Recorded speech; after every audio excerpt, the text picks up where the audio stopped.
We need more of that. Just churches that are understand the mission at hand and understand that there's things that the body needs along with Jesus. You're not going to go very far in life if you don't have air. Even though you trust in Jesus, you're not going to go very far in life if you don't have water. You're not going to go very far in life if you don't have good health. I mean, you could trust in Jesus that he's going to heal you, but if your health is failing and you're not doing anything to fix the problem, you're not going to go very far in life. You just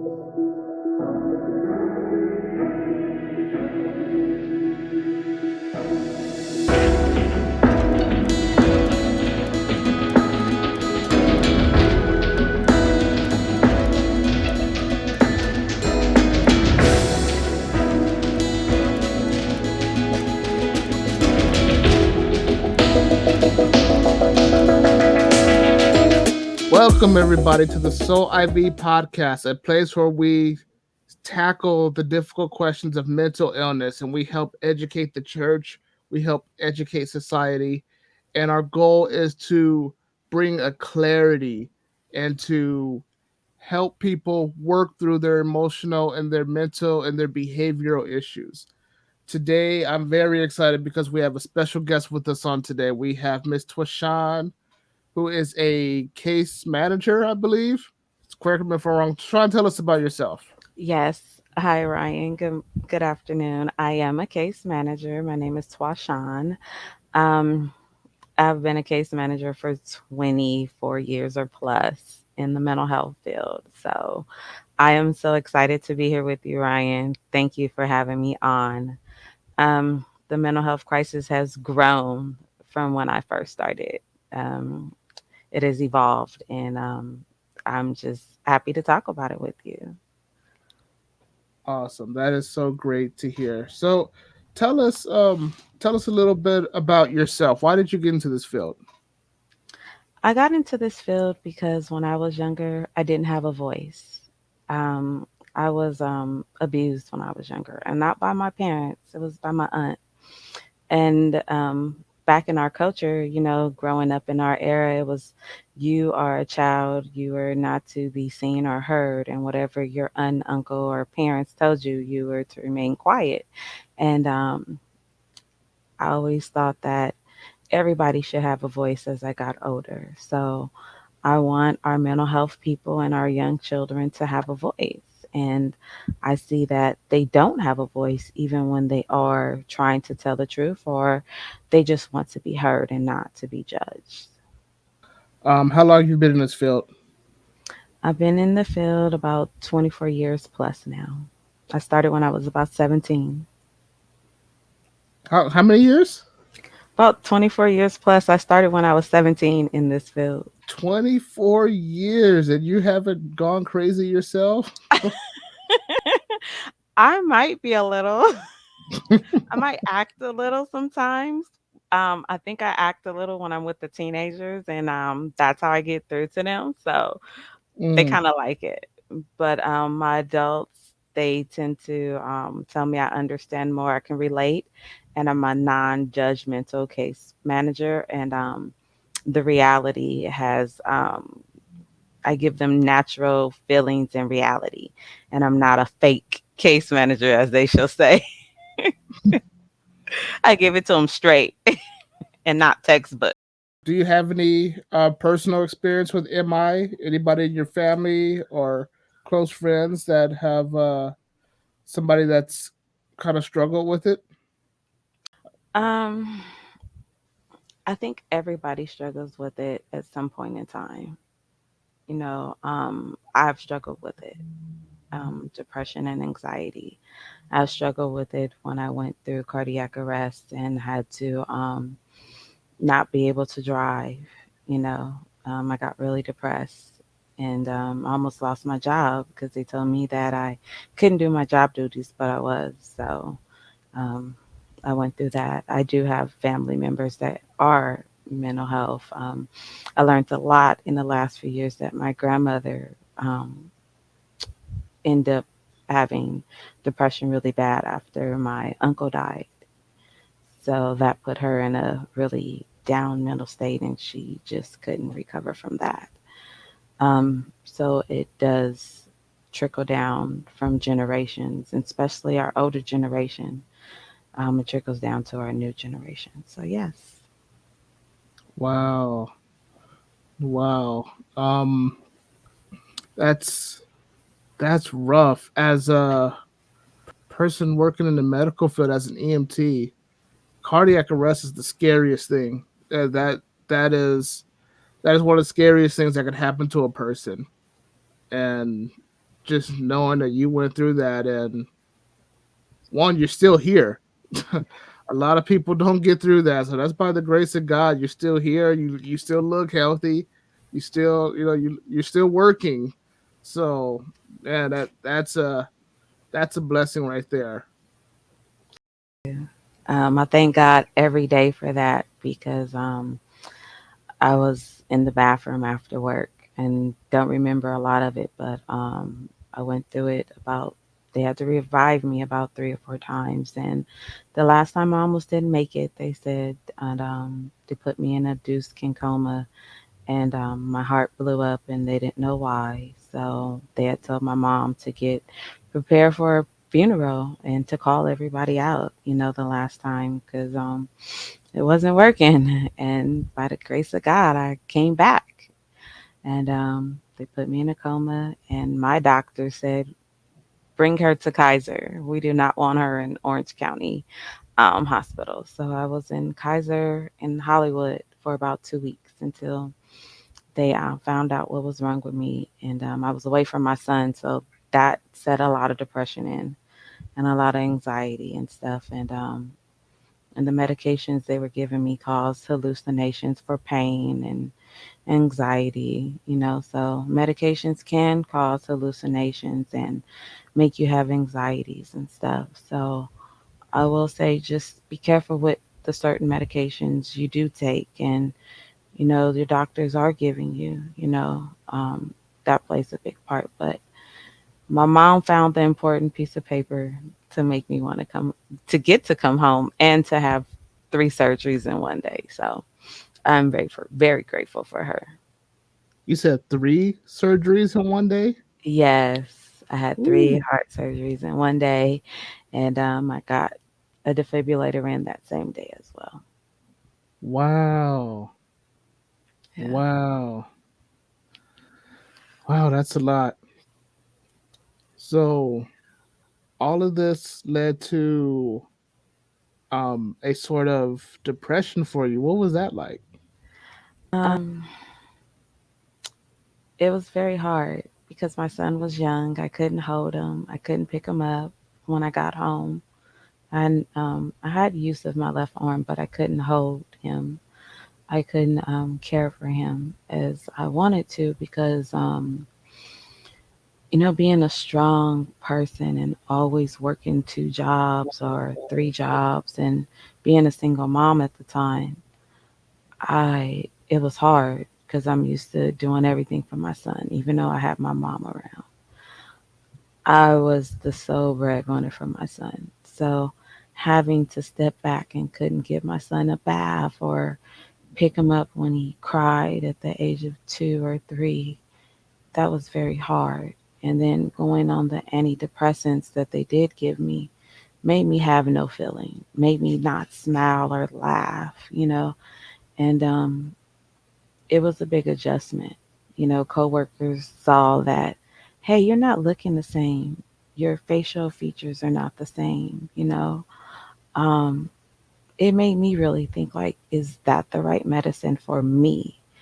And I'm like, I'm not, my son is crying and I'm not showing any emotions. It's like I'm not caring. And I felt like that wasn't the right meds. So it made me feel even more sad inside because I couldn't express it. I couldn't cry. I couldn't do anything. So that was a very hard feeling. But I didn't give up. I tried a new medication. I kept seeing my doctors. I kept seeing the psychiatrist. But what also helped was seeing a therapist. I think that was the biggest help of all to distinguish the feeling and the pain of going through it. not knowing the fear, not knowing what happened and why it happened, and stuff. And I did come off my antidepressants and everything. So once the agreement was for me to come off and go to therapy, and I did. I did extensive therapy, and it helped a lot. It helped me distinguish my past to my present and to my current. And to this day, I'm still in therapy. And I did get back on some depression meds that are helping a lot now. They are not the same, and I like them. I did go through a cycle of ones I didn't like and didn't help, but these ones are helping. So I did stay off antidepressants for about 3, 4 years, but it was extensive therapy that helped me and then guided me back up to getting back on medication. Wow. Wow. So your little boy was 2 years old when you were going through that. Yes. I can't imagine for a mom what that has to be like. And it's just you. It's just you. And yeah, that's definitely what cause depression in people. And you fought through it. You went through it. You trusted your doctors. You trusted, the people in your life. You were on the medications. It's really interesting when me in my line of work, when I'm at the hospital and we talk to people who they're on their medications and they just say the medication don't work, so they just stop. They just stop taking it completely. And the issue with that is, one, we're taught in school that most antidepressant medications take a minimum of 2 weeks before you start to see change.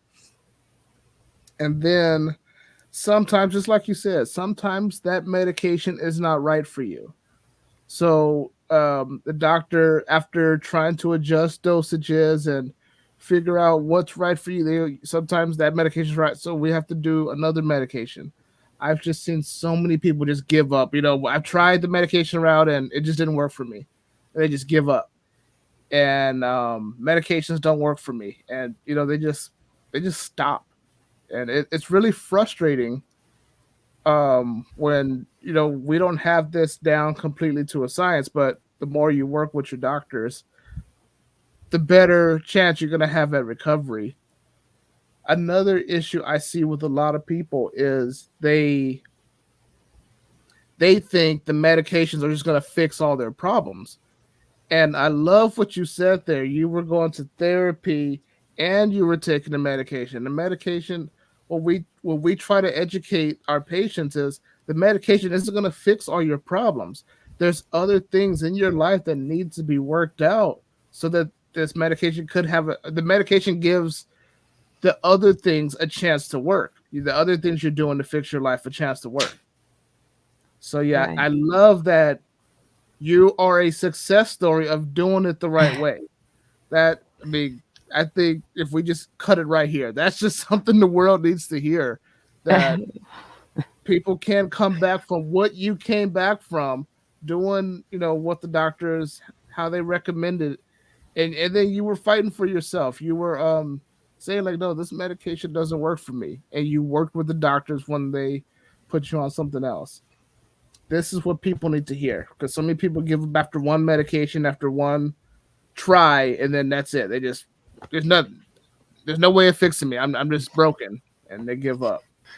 And two, it's all about advocating for yourself. It's appropriate advocating, not irrational advocating. What people don't understand is that there's an appropriate way to advocate for yourself, and then there's an irrational way to advocate for yourself.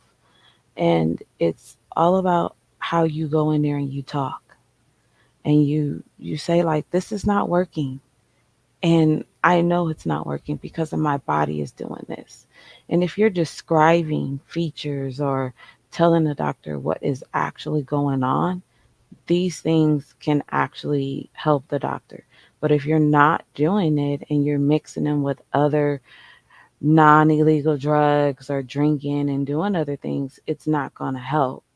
And I get it. People say, oh, weed is legal and it helps. Yes, but it does not help with what you're actually going through and the symptoms, Mm, and drinking doesn't make it any better.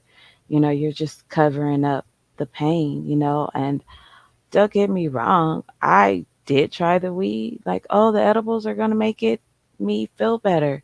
No, it made me feel worse. mm, It made me feel shittier, as I shall say.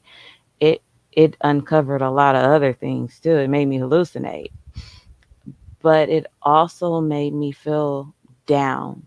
It made me feel depressed even more. It subsided the pain. It made me sleep.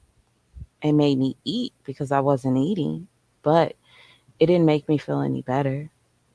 It just made me want to sleep more, do it again, eat and sleep more. That's not a life. That's not a normal life for a person, not a parent that wants to actually have a future, that wants to show their kid that you can become anything, and a lot of people don't understand that, or they're not fighting for themselves or for their kids. They just think, oh, this high is good and I like it. Well, I didn't like it. So, and that was just edibles for about a week because I'm like, okay, well, maybe this is going to subside while I'm going to therapy. But it didn't. It just made me realize all the bad things that happened in the past as me being abused as a child and made me cry even more. mm, So me doing that brought more therapy out, more extensive therapy, and made me talk even more. It made me cry even more. So sometimes we have to outweigh what's more important, is our health or illegal drugs mixing with our health mm. and our prescription drugs. Wow. Wow. Wow. That actually leads me to something else. And I don't mean to put you on the spot right here, but It's I'm okay. actually I'm really always put curious. on the spot. Tell me about are you a Christian? Yes. Yes. Christian, nice. We need more Christians on the internet. More Christians talking about it, proud of it. Tell me about uh no, let's just jump right in. Tell me your testimony.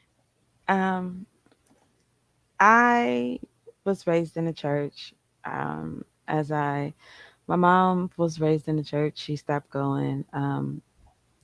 I started going at the age of 9 by myself. Um, Sunday school, just church by myself. My mom will pick me up. She never forced me to go. And as I got older, I stopped going to church, but I never stopped believing in God. God has always been the head of my household. I said, if it's not for Him, things will not be miracles and blessings. So I've always put Him ahead of my household. I will say that I've jumped around from church to church, but God has always leaded me back to New Commandment Baptist Church, no matter what, and that's in Paramount.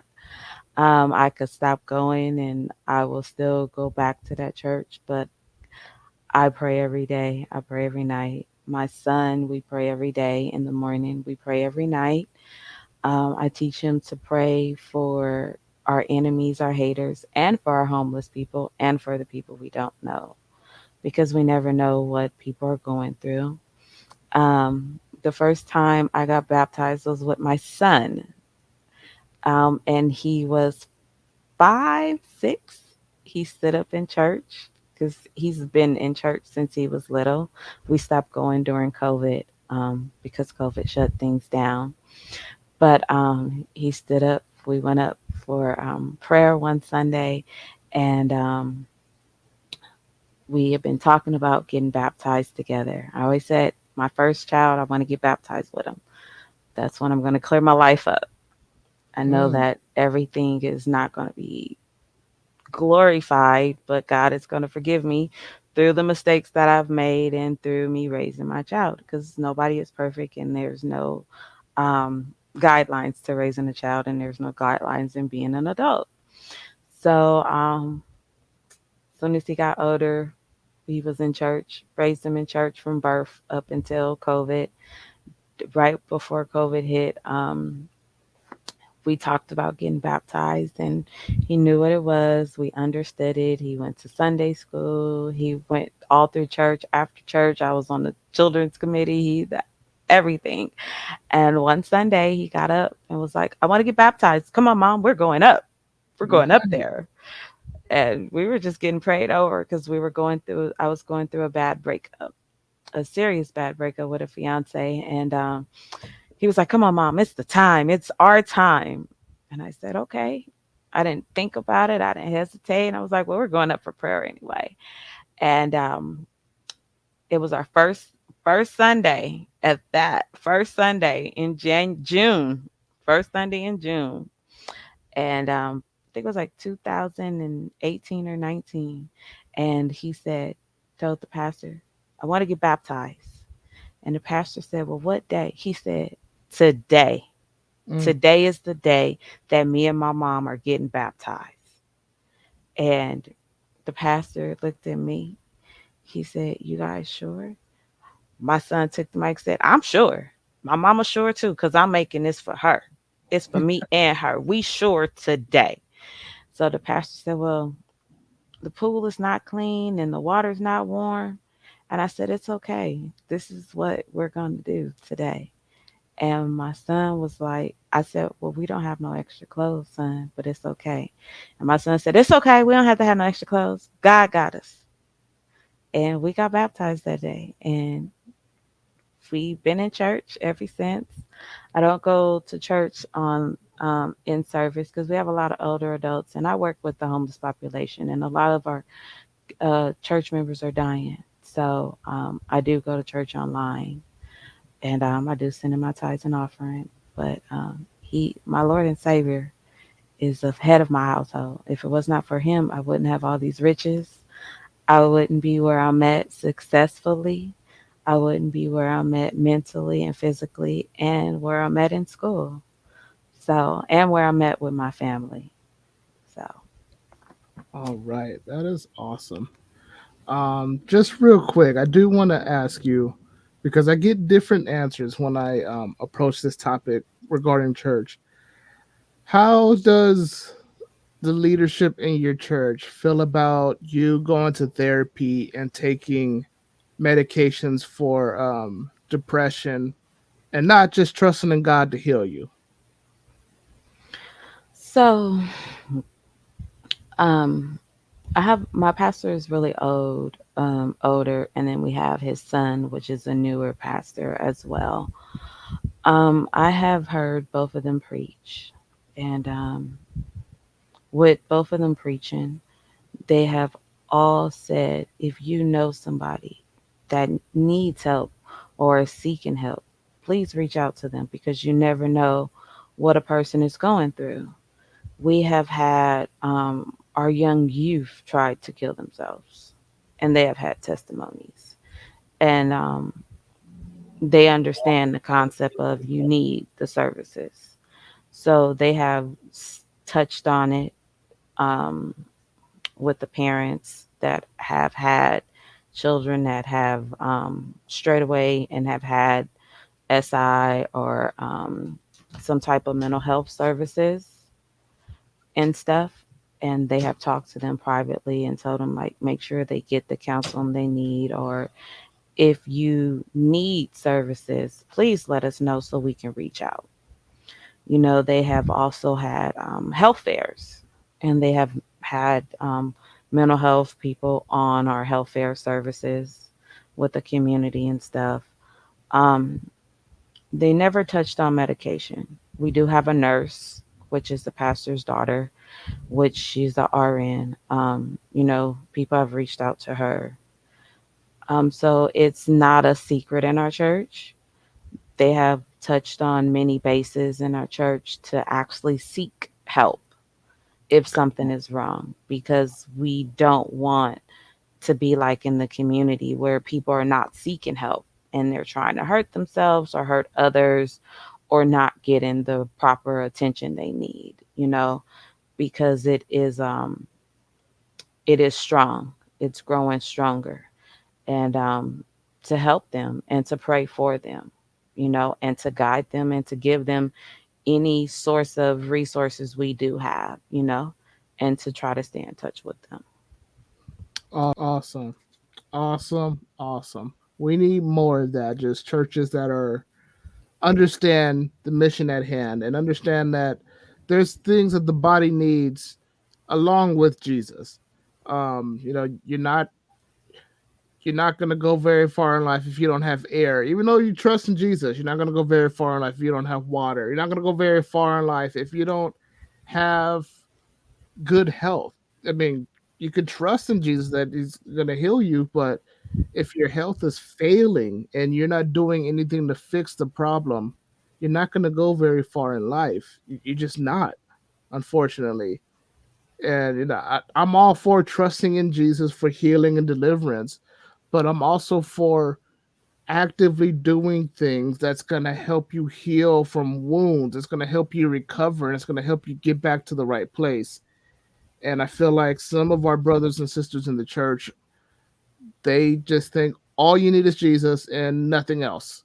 And unfortunately, I've seen people die with that attitude. They've died waiting for God to heal them. They've, instead of doing something that they could have easily done themselves. Nope, I want Jesus to heal me. And I feel like that's a very unhealthy mindset that we have. But I see it a lot in the church. So I'm glad that your leadership takes that and they understand the mission, and they're um, encouraging people to reach out and get the help that they need. So I want to talk about you. You said you work with the homeless. I do have I want to get your opinion on this. When I first got into this field, when I first got into mental health, actually before I got into mental health, I had my own opinion on things. I thought a certain way, and then when I actually started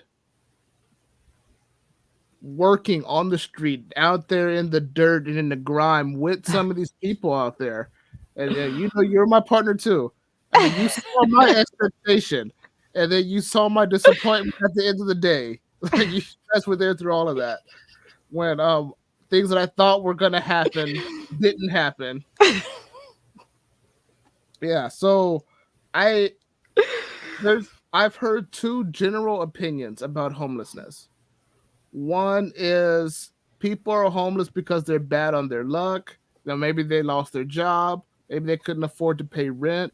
So they lost their house and now they're homeless. And now they don't have any way of getting back on their feet, whether it's resources or whatever the case may be. They don't have any way of getting back on their feet. And then on the other hand, the other side of the spectrum is they're lazy and they're there because of whatever reason. They're drug addicts, they're crazy, whatever. I've heard these two extremes. Tell me about your experience. What you've seen while working with these people. So I always say there's multiple type of people. And from working with me, I am a go-getter. I will jump out the car and say, "Hey, let's get them." Yeah, literally. But there are um, several type of homeless type of people, as I say. You have the one that is that did really lose their job, and that is down on their luck, and that just lost everything, and that wants to get the help, you know, and is having a hard time receiving services. And guess what? That's when the mental health kicks in, and they're feeling helpless, and it's hard for them to get back up because it takes a while. Then you have the ones that are in between of, I can't do this. I don't want to go through this whole state. I'd rather just continue to be homeless because nobody's going to help me. I've been homeless all this time. Nobody has ever helped me now or back then. So why should I believe you? You have seen it, Ryan, working with me. And then you have are substance abuse users, I don't want to spend my money. I want the state to spend their money on me because I get all this free stuff. I got people feeding me. I got the churches feeding me. I get my GR and I get to keep it. Everything is free on the street. I don't have to pay for rent. I get to go take free showers. I like it this way. I get to go in and out the shelters. It's okay. I like being homeless. It's what I'm used to, and I'm okay with it. What would you Those are the say? type of three you see, What you would you know. say the percentage of each of those groups are? If you had to just throw a ballpark figure out there. Um, right now, in what I'm seeing, I see, depending on if you have a family, depending on if you have a family and if you're single and single parents, and then if you're just an addict, I would say you have 50% that are just wanting to be homeless sometimes. Um, because that's what I'm seeing, 50% that wants to be homeless. And then you have the other 50 that I'm down on my luck, I want to be, but it's taking too long. The other 25, I'm going to say 25, that I'm down on my luck. I did lose everything during COVID. Please help me. You're just taking too long. Then the other 25% is, hey, I've been doing this way too long and I'm tired. Nobody has helped me. What makes me believe that you're going to help me? So that's the percentages you have. You have the 25 and the 25, and then you have the 50. You know, Okay. where I live at now, because I moved from the last time we spoke, we have a bridge where the freeway is, and they have cleared it out. But I can say every day there's about 45 homeless people there. The same people, 45 people every day. The same ones. They clear them out every day. They come back every day.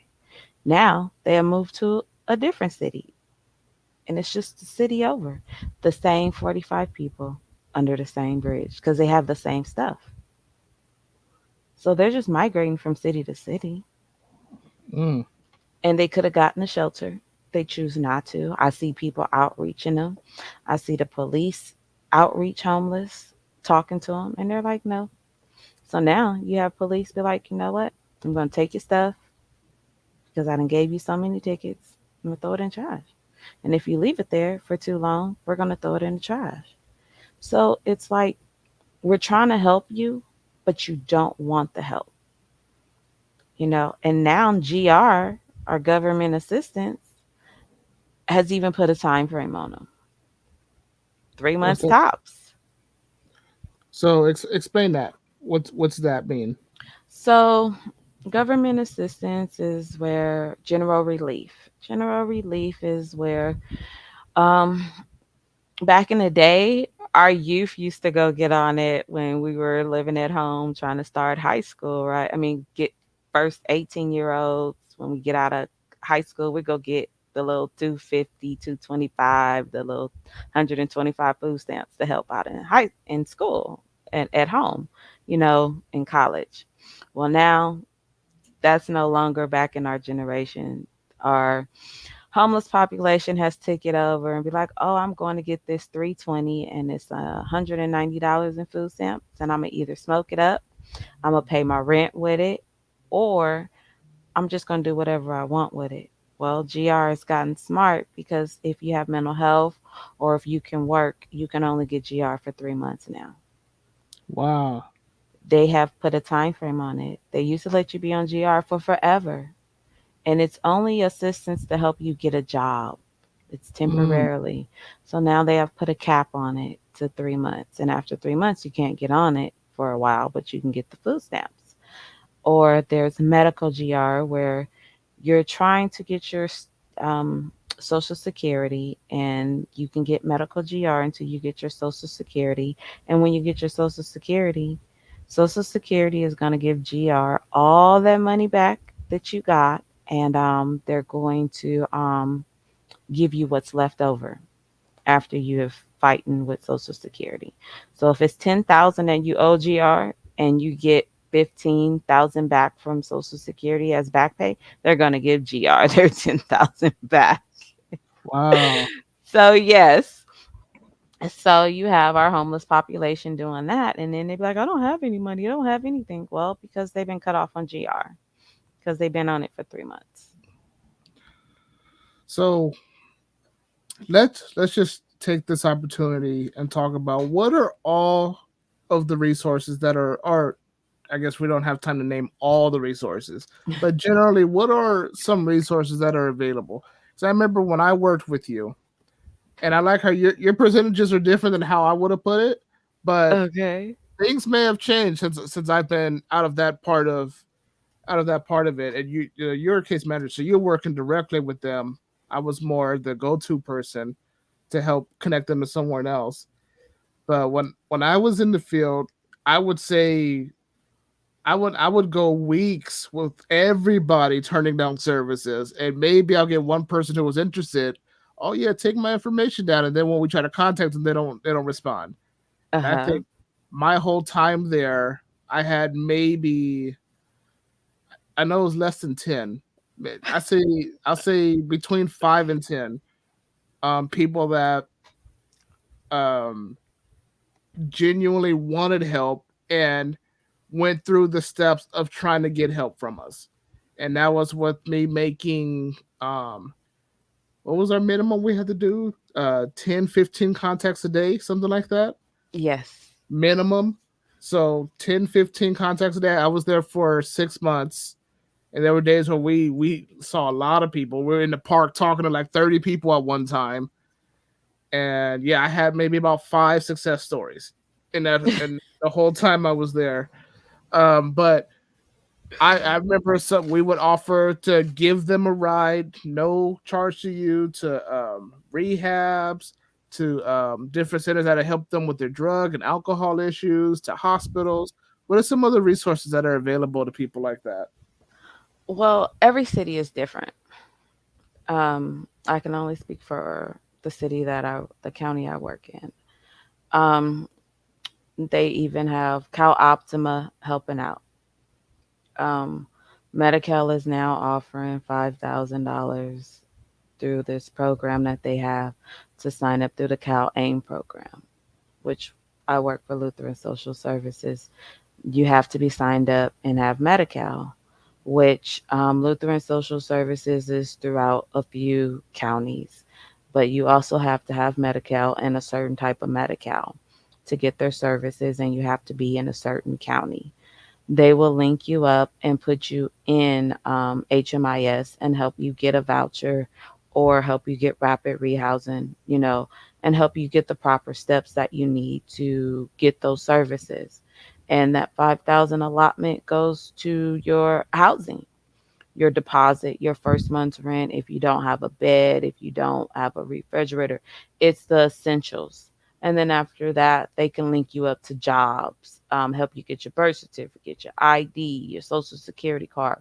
Those case managers will help you get linked up with any resources you actually ask for. They even help you get linked up with your medical social workers so that you can stay getting your medical needs met, where you actually get to go to your doctor's appointments, get your social security started, get into shelters. I mean, that's what Lutheran Social Services is all about.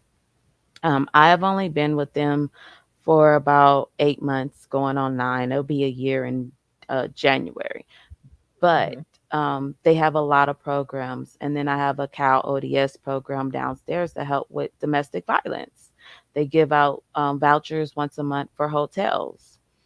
And they link you to resources for domestic violence. They give out gas cards. They even refer you to the program upstairs, which is our Cal AIM, which, we do help out as much. They try to give you hotline services for domestic violence if you are a domestic violence. Lutheran Social Services also has a food bank. Certain ones do have a food bank every Wednesday, and they give out food in our at my place. So it is really big. I know when it comes to outreaching, it is really hard, Ryan, like when we were outreaching. But we do have some success stories, Ryan, that from us, when we were working together. I will say our team that we did start together, even though we're not together, I will say about 25% got housed. What? Yes. 25%. Okay. 25% that we helped out with got housed.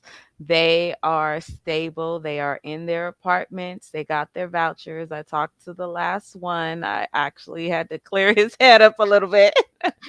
But he called me crying saying he got his voucher and he's moving into his place. So, it's all about the teamwork. Teamwork makes the dream work. So, don't think that you ever go unheard. It's just all about the face they see and who they interact with more. It's all about if you have that personality and if you're going to keep going, keep going. So, all those people you entered in, trust me, I they got it. They got housed. The families got individual housing. So they didn't get grouped housed. They got individual housing Okay. with extra resources on top of it. So I did wanted to tell you that. So don't feel like you didn't go unheard. All right, that's awesome. That does make me feel good because it's one of those things you put in all this effort and you really want to see them get better, and then just on my end of it, we walk away like I hope this works out for them. Some people we don't ever see again, so to hear Yeah. that at least 1 in 4 of them got the help that they needed, that's great. Yes. That's awesome. Yes. Another resource that any county offers is 211. 211 is a national resource hotline for any county. They can link you up with a shelter, domestic violence hotline, mental health services, medical services. It is very broad to everyone. That is pretty much for any state, any city. It's the go to. If you ever need help with anything, that is the go to. It's the go to for everything. In our county, it's the go to start housing, it's the go to for homelessness. It's actually the go to for jobs. You can find a job through 211. They actually send it to you through your phone. They'll even tell you the address and the phone number and the time it starts, or send it to your email.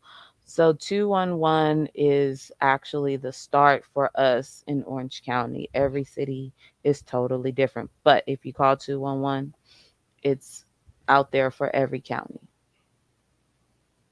Awesome. That's awesome. Awesome. And then you have the warm line. The warm line is essentially for all mental health crises. If you just need support and to talk to somebody, if you're experiencing SI, if you're experiencing a mental health crisis, you can call them anytime, 24 hours a day.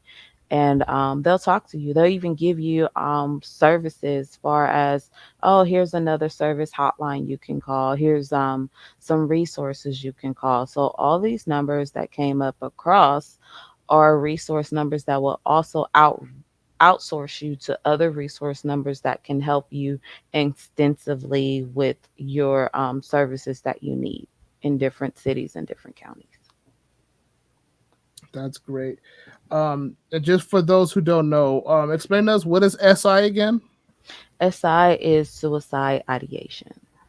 Okay. Yes. So suicidal ideation, it isn't just I'm feeling like I don't want to be alive anymore. It could go as far as I have the pills in my hand and I have the alcohol in my hand, or I have the gun, the loaded gun in my hand, or I'm driving right now, about to drive in the traffic or about to drive off a cliff. At any point, oh, it could be as simple as I'm just not having. I'm just not. I'm finding it. I'm running out of reasons to live. You know, it's not suicidal ideation. Doesn't look like a certain thing. It could just be a feeling where you start thinking about your death more often than you normally do. Yeah, I just want to get that out there to people. It does not have a specific face to it. Like, suicidal ideations look like a lot of things, and you know, right now I may look happy, but I could be just struggling, suffering on the inside, and you would never know. They don't it doesn't have a certain presentation to it. Also, with the warm line, could you call for a friend? Like if you have a friend that's going through it. The warm line you can call for anyone. I feel like the warm line can help you with anything, whether it's depression, anxiety, or you're just up struggling and you can't sleep and you need somebody to talk to or vent to. That is one of the best things to call, as me being a case manager and also doing crisis intervention and taking crisis hotlines calls. I would give my clients that comfort to call that, because sometimes they just wanted to, oh, my boyfriend broke up with me, I think I'm depressed. And I couldn't understand if they were depressed because I wasn't in front of them. I don't know that, but they knew that. And my call line was had to stay open because it was a cell phone, and there's different types of crisis lines. So the crisis line I did was for regional center. So it was totally different. So I had to keep moving on and I had to give them certain phone numbers. Couldn't stay on the phone with them for an hour. So Mm, I would give them that phone number and they can talk to them for an hour, 2 hours, because that's a line that they could call. So you can call for a friend, you can call for a family member, you can call for a coworker, you know. You can call for anybody that you know that needs help, and I will always say, if you know somebody that needs help, please speak up. If you see somebody that needs help, please speak up, because just because somebody, like Ryan said, just because somebody says they're okay, they may not be okay. That's the hardest thing. People say that and they may depress, may be hurt. I know for a fact that me and Ryan don't talk every day, but we check on each other at least once or twice a month. I do it with my friends. We may not be close, but I check on them at least once a month just to say, hi, are you okay? You never know when somebody just needs to a check in. yes, ma'am. Yes, ma'am. Check on your family members That's that another thing. Yes. are elderly, that are living far away. They may be living alone. Check on them, please. That was one of the saddest cases I ran when I was with the Anaheim Police Department. Is this old older gentleman was living alone, and somebody from across the country wanted us to do a welfare check on him. And so we went and we knocked on the door, and the guy, he had fallen in his house and he had been on the ground for over a couple days, Mhm. and he couldn't get up and he was just in pain and he was dehydrated. So please check on your family if they're in a vulnerable place. And it's always good to try to keep in touch with people, especially the ones that are kind of by themselves and lonely. Check on your people. Yeah, I we just had a client too that we just enrolled, and my coworker, we debriefed about it because sometimes we don't debrief with our supervisors, but we debrief with the ones we're comfortable. She had just enrolled her. She texted her, and she had text back, and then she texted her the few weeks, and she never texted back. Come to find out, she had passed away in her house. Mm, She had just got her, just moved in, everything. Just text her to check on her. Text her the following week, and she died. She was elderly, and never seen her because we don't get to see a lot of our clients. All our stuff is over the phone. We may meet them one time when they move in. We'll really check on them because the stabilization. But she went out and checked on her, and then that's what happens. So Ryan is right. Check on your elderly. Make sure you check in, text, call, and if they're not answering, send the police out. Say, hey, I need you to do a welfare check. They are not answering the phone. The police can do a welfare check on anybody. body, and it is called a welfare check. When you have not heard from somebody in a few days or over 24 to 48 hours, they can do a welfare check. Yes. So please always keep that in mind. Yes. All right. I want to close out this interview with two more questions. Um, in your opinion, Miss Sean, what have you, as far as the church, and not just your church in particular, but just the church as a whole, um, in what ways have you seen the church kind of helping and addressing the mental health crisis that we have going on? And the second part of the question is, what more do you think can be done on the church's part? So, um, I feel that as far as addressing the mental health, every church is different. Some churches don't address the mental health part. I feel that it should be addressed because more people are having mental health breakdowns and more children are going through mental health crisis. And they should put in their bulletins mental health hotlines like we have just now. And just if they know somebody that is experiencing it, try to reach out to them. And if they want to be unidentified, just give them a small card with resources and be like, hey, I'm always here for you if you want to talk. And it's just always trying to make that connection with that person because eventually that person will come to you in a crisis. And I always have stated, your crisis is not my crisis, and my crisis is not yours. Everybody' crisis is different, and everybody' mental health experience is different. So always give out resources, and it should always be put somewhere on a wall, a bulletin, a card, just to say, these people are here for you. And it's not enough going around in the churches.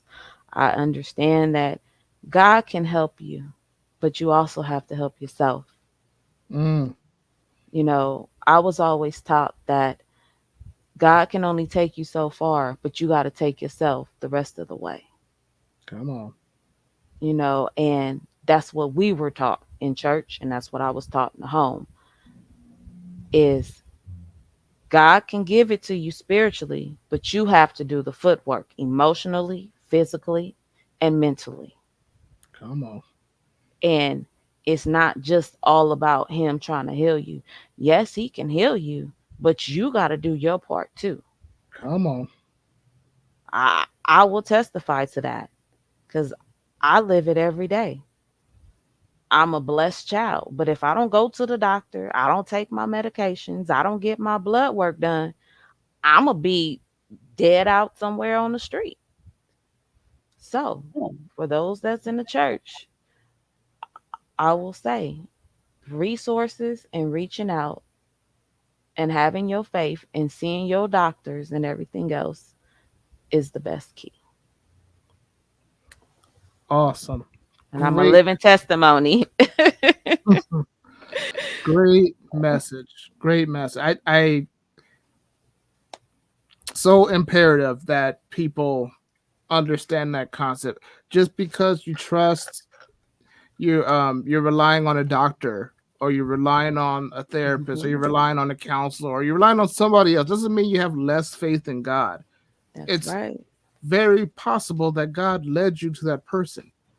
Um and yeah, you got to put your faith in action.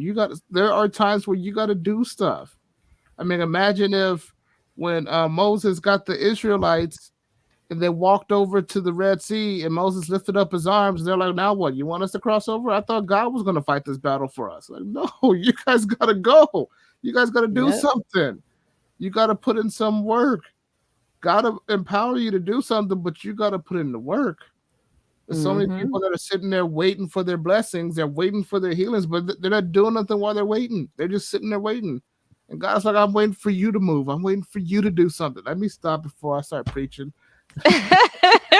Look, and we already over our time. Look, we got another discussion to do. We gonna have to do a whole nother blog. All right. Look, we got to get together again. All right. Well, Miss Sean, I very much appreciate your time. I know your time is precious. I thank you for coming out and joining us on the show, and I'm hoping to get you back in the future because I've still got a lot more things I want to talk to you about on air and everything. No problem. Thank you for having me today on this lovely Sunday. It was good being on here, and I hope you do have me back again. I love it. I love it. Thank you. Well, that's awesome. Any last words before we close up? Um, Only thing I can say, check on your peoples. Check on your peoples. Check, Check check, on your check people. on your peoples. And pray for this chaotic world we live in. All right. All right. Well, thank you all for joining me on another session, joining us on another session of the Soul IV podcast. I hope you all are blessed. I hope you all are educated. Until next time, you guys all have a great one. Take care.